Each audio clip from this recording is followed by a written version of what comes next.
নমস্কার বন্ধুরা, কাজল হেসেলে সবাইকে স্বাগত। তো বন্ধুরা দেখো, একদম ঘরোয়া উপায়ে আমি আজকে একটু গজা বানিয়ে দেখাবো। তো এটাকে গজাই বলে।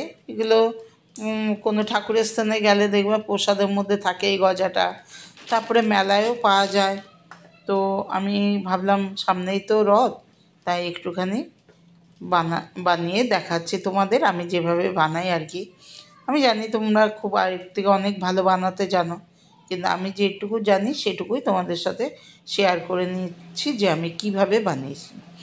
তো এখানে 300 গ্রাম ময়দা নিলাম, দুবার করে দিলাম নুন, আর দিয়ে দিলাম কালো জিরে আর জোয়ান, আর এই দেখো একদম সামান্য একটু খাবার সোডা মানে বেকিং সোডা দিয়ে দিলাম, 1 চামচ ঘি।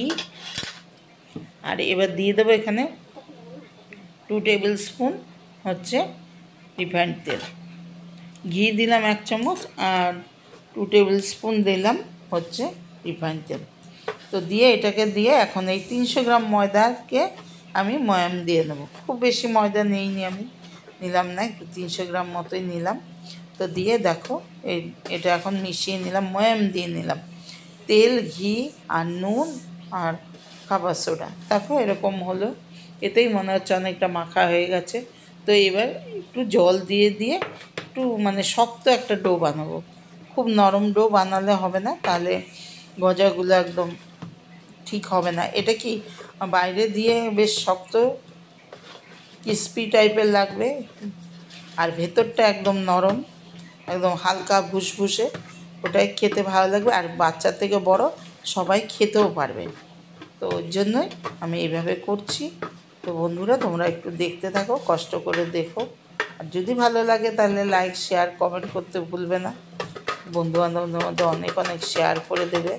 আর আমার চ্যানেলে নতুন বন্ধু হয়ে এলে চ্যানেলটিকে সাবস্ক্রাইব করার অনুরোধ রইল।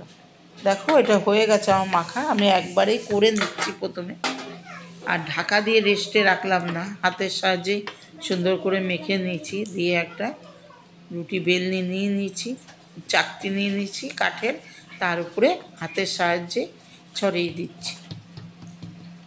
হাতের সাহায্যে ছড়িয়ে দিয়ে একটু বেলনি দিয়ে বেলে নিচ্ছি।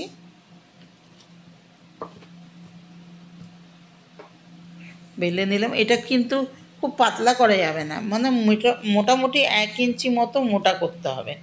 এই যে রুটির মতো যেটা আমি বেলে নিচ্ছি ডোটাকে, এটা কিন্তু 1 ইঞ্চি মতো মোটা করতে হবে। তো এটা তো গোল হয়ে গেল, তো আমি একটা স্কেল নিয়ে স্কেলের সাহায্যে চারদিকটা স্কোয়ার করে দিচ্ছি। স্কোয়ার করে দিচ্ছি, দিয়ে তারপরে আমি এটা কেটে নেবো, স্কোয়ার করে কেটে নেবো। তোমরা ইচ্ছা করলে বন্ধুরা আর একটু বড় লম্বা শেপেরও কাটতে পারো, যে যেমন খুশি সেমনি কেটে নিও। আমি এইভাবে করছি একদম ঘরোয়া পদ্ধতিতে, কিন্তু খেতে খুব সুস্বাদু হয়েছে। আর হচ্ছে দেখতে যাই হোক মিষ্টির দোকানের মতো, যেমন মিষ্টির দোকানে অনেক সময় দেখবে কীরকম একটা ফাটা ফাটা দাগ হয়, সেরকম লেয়ারভাবে আমি করিনি। তো আমি নর্মালি যেমন ডোটা মেখে একদম নিমকির মতো করে মানে স্কোয়ারভাবে কেটে নিয়ে একবারেই ভেজে নেব। খুব সহজ পদ্ধতিতে করে নিলাম। তো বন্ধুরা দেখতে থাকো। এই দেখো, প্রথমে আগে 1 লাইন কেটে দিলাম ছুরির সাহায্যে, দিয়ে আবার উপরে একটু শুকনো ময়দা ছড়িয়ে দিয়ে, তো আরেকবার ঘুরিয়ে নিয়ে এবার একদম স্কোয়ার শেপে আমি কেটে নিচ্ছি। দেখো একদম চৌকো চৌকো শেপে, এটা ইচ্ছে করলে লম্বা শেপেও কাটা যায়। হ্যাঁ, তো আমি এইভাবে কেটে নিলাম, দিয়ে এবার রিফাইন্ড তেলে ভেজে নেবো। এই দেখো এইরকম মোটা হয়েছে আমার এগুলো, 1 ইঞ্চি মতো। আর ভাজতে গেলে তো আরও ফুলে যাবে। তো দেখো সাদা তেল গ্যাসে বসিয়ে দিয়েছি, কিন্তু সেই অর্থে বিশাল গরম হয়নি, সামান্য গরমের মধ্যেই আমি দিয়ে দিচ্ছি। আর গ্যাস একদম মিডিয়াম টু লো ফ্লেমে রয়েছে। দিয়ে এখন হাফটা ভেজে নেবো, ভেজে তুলে নেবো, দিয়ে আরও পরে আরও হাফটা ভাজবো। তো দেখো দিয়ে দিচ্ছি এগুলো, দেওয়ার সাথে সাথে দেখো নিচেই পড়ে থাকছে, কিন্তু আস্তে আস্তে যত ভাজা হবে তত উপর দিকে ফুলে উঠবে।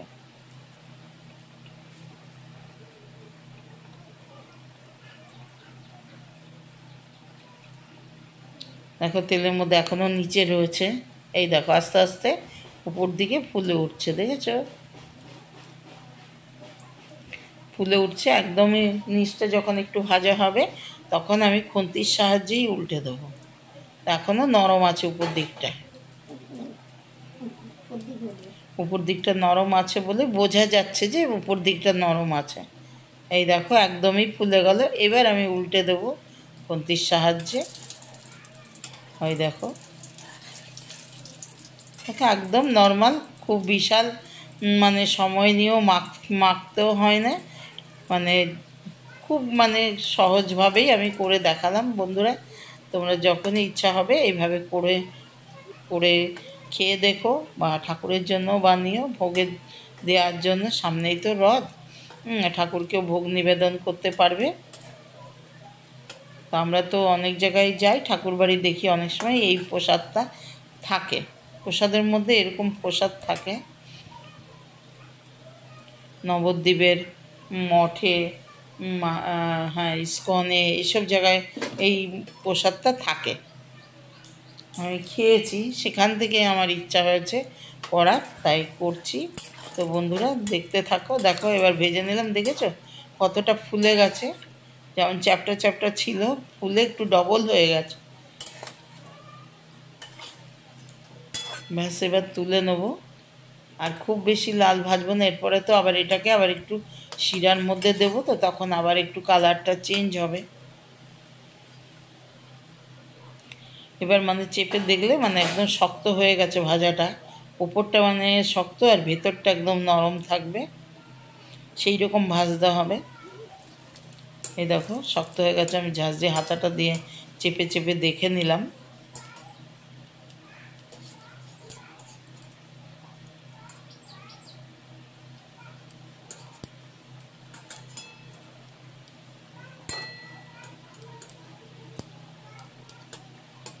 দেখো আবারও উল্টে দিচ্ছি একটু লাল লাল হলেই। আর একদম গ্যাস লো করে ভেজেছি আমি, কেননা যদি একটু হাই ফ্লেমে ভাজি তাহলে কিন্তু একদম তাড়াতাড়ি পুড়ে যাবে। একদম লো ফ্লেমে ভেজে নিয়ে লাস্টের দিকে 1-2 মিনিট একটু হাই ফ্লেমে ভেজে নিয়েছি, বুঝলে তো বন্ধুরা? একদম লো ফ্লেমে ভাজতে হবে, নাহলে কিন্তু ভেতরটা ভাজা হবে না, ভেতরটাও সুন্দর ভাজা হতে হবে, তাহলেই খেতে এটা খুব ভালো লাগবে। একদম উপরটা শক্ত, ভিতরটা যদি নরম না থাকে, ওই জন্য একদম মিডিয়াম টু লো ফ্লেমে ভাজতে হবে একদম প্রথম থেকে। তারপরে তোমার গ্যাসটা বাড়িয়ে লাস্টের দিকে একটু ভালো করে লাল লাল করে ভেজে তুলতে হবে। তো আমার ভাজা হয়ে গেল, এবার আমি একটু চিনি শিরাটা বানিয়ে নেবো।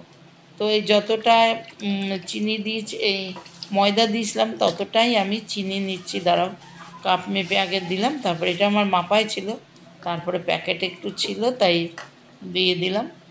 দিয়ে ততটা জল দিলাম, যতটা হিসাবে চিনি ততটা হিসাবেই জল দিলাম। দিয়ে দেখো চিনিটা গলার অপেক্ষায় আছি। দেখো চিনিটা গলে গেছে।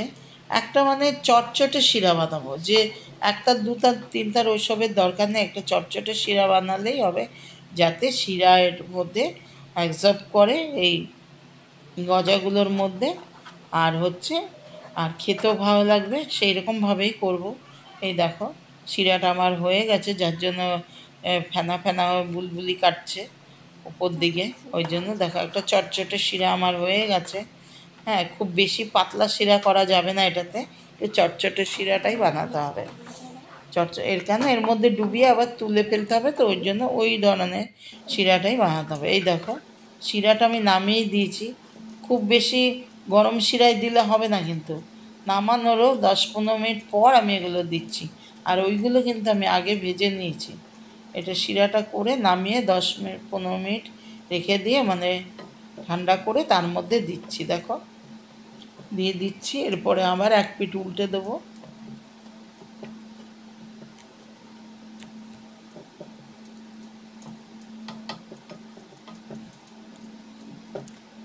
দিয়ে দিলাম সব কটাই।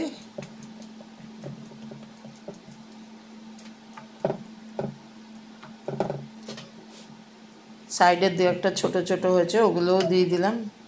এই দেখো এটা কীরকম খাস্তা কীরকম হয়েছে সেটাই দেখালাম। দেখো ওটাও একটু ফেটে গেছে, আমার সবগুলো কিন্তু ওরকম ফাটা ফাটা হয়নি, একটাই হয়েছে। দেখো আবার উল্টে দিচ্ছি, একদিকে হয়ে গেছে শিরাটা অ্যাবজর্ব করা, আবার আরেক দিকে উল্টে দিচ্ছি। ব্যাস উল্টে দিয়েছি, দেওয়ার পরে এবার তুলে নেবো, এগুলো একটা প্লেটে তুলে নেবো। একদম আমার গজা হচ্ছে রেডি। তোমাদের একটা ভেঙে দেখাবো। তো বন্ধুরা, এতক্ষণ কষ্ট করে আমার এই রেসিপিটা, গজার রেসিপিটা দেখার জন্য তোমাদের অনেক অনেক ধন্যবাদ। ভালো থাকবে, সাবধানে থাকবে, সবসময় আমার পাশে থাকবে। আর একটা লাইক দিয়ে দেখো, তাহলে আমার আরও উৎসাহ বাড়বে। একটু আমি বয়স্ক তো, একাই সব কিছু করতে হয়। তোমরা একটা লাইক দিয়ে আমার ভিডিওটা দেখো, তাহলে আমি অনেক উৎসাহ পাবো আরও নিত্য নতুন ভিডিও বানানোর জন্য। দেখো একটা আমি ভেঙে দেখাচ্ছি, দেখো দেখেছো ভিতরটা কত সুন্দর রসালো হয়েছে, মানে ভেতর পর্যন্তও রস গেছে। ব্যাস বন্ধুরা, আজ এই পর্যন্ত। আবার আসবো অন্য কোনো রেসিপি নিয়ে। ততক্ষণের জন্য তোমাদেরকে টাটা, বাই বাই।